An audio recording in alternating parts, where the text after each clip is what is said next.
Hi, my name is David Shapiro, and today I want to discuss with you an old saying that goes something to the effect of, there are few things as expensive as a bad lawyer.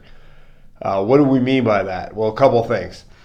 Many times people come into our office charged with a crime, under investigation for a crime, and they come in and we have a meeting and the meeting's going well, and firm's interested in working with them, helping them out, and it comes to that point where, okay, how much is something like this going to cost?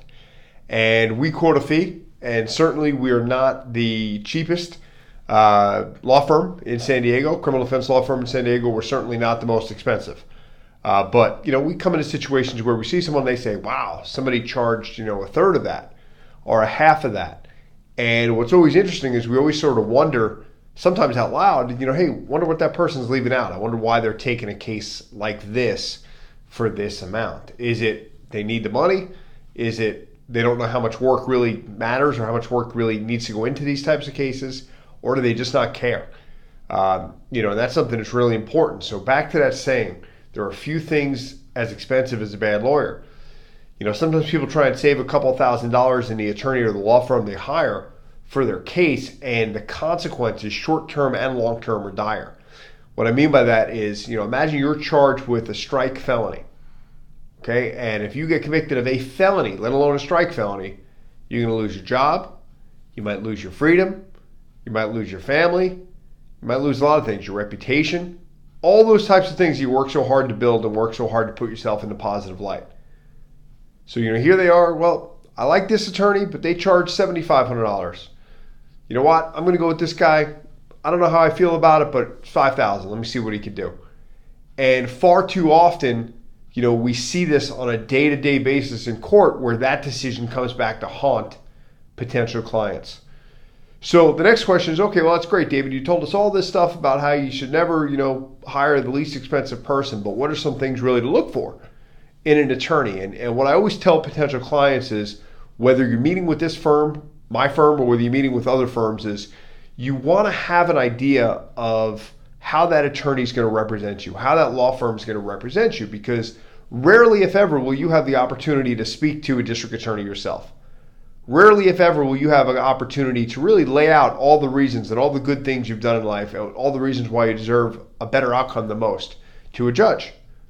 But your attorney will. So if your attorney is disorganized, you're going to look disorganized. If your attorney is sloppy and disheveled, it's not going to look good for you. If your attorney isn't prepared, it's not going to look good for you. If your attorney can't handle themselves in court, outside of court, it's not going to look good for you. So all those things are important. So when you're at this attorney's office, look around. How's the office designed? How's that attorney dress? How's that attorney talk? What type of business do they run? Is it the person you're calling is answering the phones, they're walking out of meetings, taking other calls, making their own copies, doing this, doing that, sort of like wearing all these different hats and not really necessarily doing any of them very well? Or is the firm and the law firm and the attorneys that you're hiring, is there some structure to it?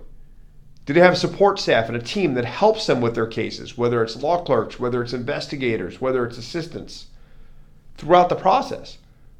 Because the last thing you want to do is, there's something to be said for people that, hey, I call that attorney, they're available, they're the one I speak to, I don't want to talk to any junior associate, I don't want to talk to any assistant. But think about that for a second. That may work well in your case in that moment. But if that attorney's doing all that stuff, wearing all those hats in their firm, okay, let's say today's Monday. You have court on Wednesday, right?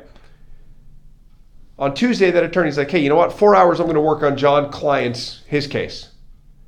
But other things come up in that firm. The phone rings. New cases potentially come through. Photocopies need to be made. Mail needs to be sent out. And then what does that solo practitioner wind up doing? Taking time away from your case. So you also want to look at the structure of that firm.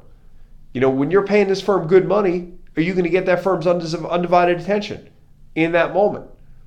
Ask these attorneys. Ask them. Say, hey, what kind of structure do you have? What happens? Who runs your office when you're in court? Who runs your office when you're in a hearing? God forbid if you're in trial, who runs your office for 3 days, for 3 weeks?